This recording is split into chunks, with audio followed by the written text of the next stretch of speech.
जय गुरु गोरखनाथ। नमस्कार दोस्तों, आज के इस वीडियो में मैं बहुत ही नायाब आस्तिकों परीक्षित इस्लामिक विधि पर आधारित और जिन की खुद साधना के विषय में बताने जा रहा हूँ। जिनकी यह एक पूर्ण परीक्षित साधना है, कुशलता पूर्वक करने से प्रतिशत जिनकी हाजिरी होती ही होती है। इस अमल को के मार्गदर्शन में आए जाने वाले विधि के अनुसार बिल्कुल सही से करने की आवश्यकता है। यह कोई सामान्य शक्ति नहीं है, काफी शक्तिशाली चिन्ह है। सामग्री ट्रांसफर, डाउन शिफ्टिंग ट्रांसफर सहज तरीके से वितरित कर हुए यानी रुपये, पैसे, आभूषण, गहने आदि को पानी से चुरा कर एक जगह से दूसरे जगह स्थानांतरित कर देता है। आप इसे जहाँ तरह की वस्तुओं को कर देने की बात कहेंगे और वहाँ ट्रांसफर कर देता है। पूर्ण फाइलों को भी इधर से उधर कर देता है। तरह के कार्यों को करने में महारत हासिल है। के अतिरिक्त यह शक्ति तरह के षटकर्म के कार्यों को भी करती है। के अंतर्गत अपनी वशीकरण काम भी करती है। जो आप अपने इच्छित स्त्री या पुरुष, अधिकारी, राजनेता इत्यादि का वशीकरण कर जो अपना इच्छित काम करवा सकते हैं। कोई युवक या युवती मनपसंद युवती या युवक का वशीकरण कर इच्छित लाभ प्राप्त कर सकता है। यह शत्रुओं से भी आपकी रक्षा करता है। शत्रु को के द्वारा बताए जाने पर उचित दंड भी देता है। बुरी तरह से परेशान कर देता है कि यहाँ भी इत्यादि का कार्य होने लगता है। इस तरह से जिनकी सफल सिद्धि अनेकों लाभ प्राप्त किए जाते हैं। शेयर मार्केट, लॉटरी, सट्टा, मटका इत्यादि कार्यों में भी की मदद करता है। के द्वारा भी आप राशि अर्जित कर सकते हैं। साधना को कोई भी स्त्री या पुरुष सकते हैं या कर सकती हैं। साधना को आपको घर की छत पर या आसमान के नीचे करना है। किसी सुनसान या वीराने जगह में, खंडहर इत्यादि के समीप, शमशान या कब्रिस्तान में साधना आपको करनी है। कोशिश करें कि साधना को अपने घर से बाहर सुनसान जगह में ही करें। वहाँ 1 से 1.5 किलोमीटर के दायरे में कोई अन्य व्यक्ति साधना के समय उपस्थित ना हो। सुनसान या वीराना जगह हो। की छत पर करते समय पहले में परिवार रक्षा मंत्र पढ़कर फूंक दिया करें। साधना आप देवी माह के चंदी मंगलवार या अमावस्या की तिथि के बाद दिनों के पश्चात पहला मंगलवार हो रात्रि 10 बजे से यह साधना शुरू करनी है। साधना वाले दिन 10 बजे के बाद से निकलते समय मंत्र को 3 बार पढ़ शरीर पर फूंक मार लें। साधना स्थल को जाएं। सुनसान या वीराने जगह में आप पहले से ही देख कर रखें। साधना स्थल पर पहुंचकर पश्चिम दिशा की ओर मुख कर पहले रक्षा मंत्र के द्वारा अपना शरीर बंधन कर लें और गले में भी बेमानी रक्षा तंत्र और हमजाद शक्ति प्रतीक्षकरण यंत्र धारण कर लिया। काला रंग का 3 मीटर कपड़ा साफ व स्वच्छ हो। अपने सभी वस्त्र उतार कर इस एक सिले हुए या काला कपड़ा को ही पहनकर और ओढ़ लेना है। यानी साधना करते समय आपको सिर्फ ही सिला हुआ वस्त्र धारण कर जप करना है। अपने सिर को भी कपड़ा से ढक लें। अपने सामने नया काला कपड़ा बिछाकर पर पत्ते के दोने या मिट्टी के पात्र में देसी अंडे और 1 बूंदी के लड्डू में रखने हैं। इसके बगल में ही टीके कुल्हड़ में सी शराब रखनी है। गुलाब के 2 पुष्प अर्पित करने हैं। गुलाब के इत्र 1 फाहा थोड़ी सी रुई में सबका इत्र लगाकर वहाँ पर रखना है। गुलाब के इत्र का छिड़काव चारों तरफ कर वस्त्रों पर भी करना है। फिर स्वच्छ जल से अपना हाथ धोकर गुलाब की 5 सुगंधित अगरबत्ती जलाकर गुरु जी, गणेश जी, महादेव, शिव जी, भैरव जी सांकेतिक पूजा कर साहब जी, पीर पैगम्बरों, नेक रूहानी बुजुर्गों, नेक फरिश्तों, अब्दुल कादिर जलानी साहब, हम इनके सभी 11 शागिर्दों, माता भागो देवी, जिन्नों के बादशाह, हम सभी जिन्नों सांकेतिक पूजा कर सबों से आज्ञा लेकर बत्ती को अपने दाहिनी तरफ पर गाड़ देना है। टीके के नए दीपक में की पड़ी हुई बाती वाला चमेली की तेल से बाती का दीपक जलाकर किलो को अपनी तरफ रखते हुए सामने कुछ बाईं तरफ रखना है। इसके बाद घेरा मंत्र के द्वारा 3 भूत रक्षा घेरा खींचना है। की सभी सामग्री घेरा से बाहर रहनी चाहिए। रक्षा घेरा के बीचों बीच काला आसन बिछाकर पश्चिम मुख होकर जरासन की मुद्रा में यानी जिस तरह से नमाज अदा किया जाता है उस तरह से बैठकर द्राक्ष की संस्कारित माला से मंत्र की 1 माला का जप कर दोनों हथेली को जोड़कर तरह से दुआ मांगी जाती है। तरह से अल्लाह या मोहम्मद 11 बार बोलना है। बिस्मिल्लाहिर्रहमानिर्रहीम 1 माला का जप कर फातिहा निश्चित संख्या में पढ़नी है। के बाद एक विशेष मंत्र पढ़ना है। व्यक्तिगत रूप से बता दिया जाएगा। के बाद से उतनी संख्या में फातिहा एक विशेष मंत्र को पढ़ना है। तरह से 3 बार ही करनी है। फातिहा पढ़ते समय हर बार पहले बिस्मिल्लाहिर्रहमानिर्रहीम बोलना है। तरह से अमल पूरा कर, याचना कर। 10 मिनट के पश्चात ही 6 घेरा काट कर 6 घेरा से बाहर निकलें। अनुभव प्रथम दिन या तीसरे दिन प्रारंभ हो जाएगा। वातावरण भयावह होने लगेगा। कई तरह की ध्वनि परछाइयां इत्यादि भी दिखाई देने लगेंगी, लेकिन आपको बात से डरना नहीं है। हाल में स्थान पर बैठे रहना है, 6 घेरा के अंदर ही रहना है।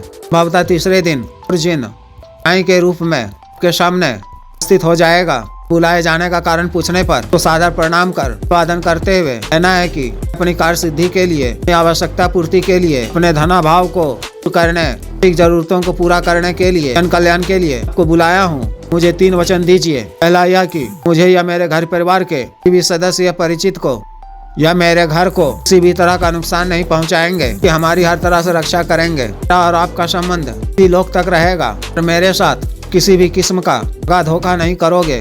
दूसरा वचन यह कि भी मैं आपको अपने किसी भी कार्य के लिए बुलाऊं तो आपको आना होगा। मेरा बताया हुआ कोई भी कार्य शीघ्र पूर्ण करना होगा। को अपने मन से कोई भी कार्य नहीं करना होगा। मेरे घर में, मेरे किसी शुभ चिंतक घर में चोरी इत्यादि कार्य नहीं करना होगा। आपके द्वारा चोरी कर उड़ाकर लाई हुई जायज धनराशि या पैसा इत्यादि को अपनी आवश्यकता पूर्ति के लिए, अपने कार्यों के लिए अपनी मर्जी से भी खर्च करूंगा और इसे आपको कभी वापस नहीं करूंगा। और समस्त धनराशि, रुपया, पैसा, आभूषण इत्यादि मेरे पास स्थायी रूप से रहना चाहिए। इसकी समय अवधि आप मुझे धन देते समय बता देंगे कितने दिनों के अंदर यह खर्च कर देना है। दूसरा वचन यह कि जब भी मेरा बताया हुआ कार्य पूर्ण करोगे तो मैं आपको भोग में अपनी क्षमता व इच्छा अनुसार घी के 3 अंडे, घी के 1 लड्डू और या 200 ml शराब, थोड़ी सी इत्र, 1 या 2 गुलाब के पुष्प अर्पित किया करूंगा। से ही आपको तुष्ट होना होगा। कार्य पूर्ण होने पर भी मैं आपको वापस जाने को कहूँ तो आपको अपने लोक को वापस चले जाना होगा। तरह से अच्छी तरह से 3 वचन ले लेना है। वह इसके लिए हाँ कह देगा। वचन लेने से पहले अभिवादन करते हुए घेरा से बाहर रखे हुए सामग्री को से ग्रहण करने को कहना है। भोग ग्रहण कर प्रसन्न होकर आसानी से आपको 3 वचन दे देगा। फिर उनसे 12 हाजिरी के लिए कोई निशानी मांगनी है, कोई तरीका पूछना है। अपने साथ में कॉपी या कलम भी रखा करें। वह 12 हाजिरी के लिए निशानी देता है। कोई तरीका या मंत्र आता है तो उसे आप लिख कर रख लें। उसी निशानी के द्वारा, उनके द्वारा बताए गए तरीके से ही जब कभी भी अपने किसी भी कार्यवश ने दोबारा हाजिर करना हो, न के 2 दिनों के पश्चात ही किसी भी शक्ति को कार्यवश बुलाया जाता है। रात्रि के समय ही इस तरह किसी सुनसान या वीराने जगह में पश्चिम दिशा की ओर मुख कर अपने घर की खुले छत पर सामग्री रख कर के द्वारा बताए गए तरीके से या मूल मंत्र एक बार करने से जिन पुनः के समक्ष प्रत्यक्ष हो जाएगा। आपका भी कार्य हो, आर्थिक जरूरतों को पूरा करने के लिए या पैसा इत्यादि मंगवाना हो तो कह दें। कोई सामग्री एक स्थान से दूसरे स्थान करवाना हो, अष्टकर्म का कोई भी कार्य, विकरण, शत्रुनाश इत्यादि का हो तो उसे कह दें। से वह अति शीघ्र पूर्ण करेगा। कार्य पूर्ण होने पर पुनः 20 घंटे के अंदर सुनसान या वीराने जगह में के समय ही सभी भोग सामग्री के नाम से अर्पित कर दें। शक्ति बताए कि स्थान विशेष या विशेष पेड़ आदि के नीचे को रखना है तो वहीं जाकर भोग रख दिया करें। अगर तीसरे दिन प्रत्यक्ष नहीं होती है तो अमल आपको लगातार 9 दिनों तक करनी है। प्रत्येक दिन साधना के उपरांत दूसरे दिन प्रातः काल में सामग्री को घर की छत पर कर रहे हो तो सुनसान या वीराने जगह में जाकर रख दिया करें। सुनसान या वीराने जगह में कर रहे हो तो अगले दिन वहां पहुंचने पर भोग सामग्री पर ही रखा हुआ हो तो उसे उठाकर वहां से कहीं थोड़ी दूरी पर जाकर रख दिया करें। ना काल में आपको चर्च का पालन करना है। साफ व स्वच्छ रहते हुए वस्त्रों पर आपका इत्र लगाए रहना है। पान व सात्विक भोजन ही ग्रहण करना है। मन में नेक विचार ही रखने हैं। जो भी स्त्री या पुरुष एक समस्याओं का सामना कर रहे हैं, इत्यादि में डूबे हुए हैं, कहीं से कोई रास्ता नजर नहीं आ रहा है तो गरीबी की मार झेल रहे हैं, इस विशेष साधना को कर परेशानियों को दूर कर सकते हैं, आर्थिक रूप से सुदृढ़ हो सकते हैं। क्योंकि इस तरह की साधना का व्यक्तिगत रूप से मैं समर्थन तो नहीं करता हूँ। इन आर्थिक समस्याओं को दूर करने, गरीबी को दूर करने लिए यह साधना, इस तरह की साधना का माध्यम होती है।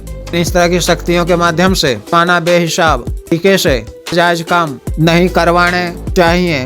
अपनी आवश्यकता पूर्ति इत्यादि को दूर करने, पारिक घाटा को पूरा करने, अपनी आर्थिक स्थिति को ठीक कर, श्रम लगाकर उद्यम, व्यापार इत्यादि शुरू कर जीवन यापन करना चाहिए। सामाजिक व जन कल्याण कार्यों में संलग्न होना चाहिए। तथा जिस भी साधक या साधिका को विशेष साधना करनी हो, दिए गए व्हाट्सएप नंबर पर संपर्क कर गुरु दीक्षा साधना की दीक्षा, जागृत मंत्र, संस्कारित माला, अन्य साधना सामग्री, रक्षा तंत्र, ग्रह तंत्र, मृत्युंजय तंत्र, पार विधि यंत्र एवं शक्तिपात सीडी ट्रांसफर तंत्र मंत्र से संबंधित भी अन्य कार्य जैसे जायज वशीकरण, पत्नी के बीच में अनबन को दूर करना, विवाह, प्रेम विवाह इत्यादि की रुकावटों को दूर करवाना, तंत्र मंत्र किया कराया बाधा, भूत प्रेत का इत्यादि को दूर करवाना एवं मानव अवसाद रोगों के लिए जैसे साइटिका, गठिया, वात रोग, सफेद दाग, चर्म रोग, बवासीर, sugar, diabetes, leucorrhoea, cancer, liver problem, मर्दाना ताकत, सेक्स टाइमिंग में वृद्धि की औषधि,